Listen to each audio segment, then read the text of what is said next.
postasuna batez be. Baina, bueno, lan handia egin dugu eta bai, oso pozik.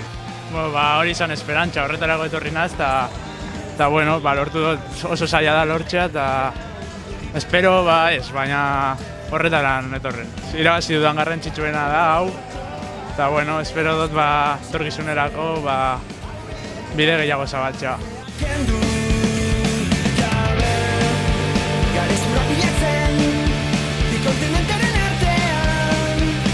Bueno, lehenengo zatia nahiko erraza, baina pasan urtean askoz errazagoa izan zen, eta nik uste dut aurten askoz hobeto egon dela, ez da egin horan eskapadan dirik, eta nik uste dut aurten pasan urtean baina askoz hobeto izan dela.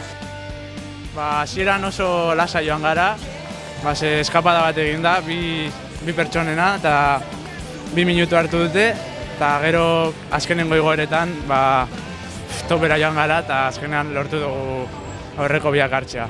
Berriako lehenengo igoeran, oraindik hankak apur betotx neuzkan, eta hori egin zaiena. Eta gero Berriako bigarren igoera bai topera igo dugu, eta hor egin da aurreko 3-ren hori kortea, eta aurreko 3-ak heldu gara. Herri oso eskualde, ziklismoan zaletasun asko daukan eskualdea, eta asko gustatzen zait hemen korritzea, jende asko ikusten, oso diferentea, beste mundu bat da hemen korritzea.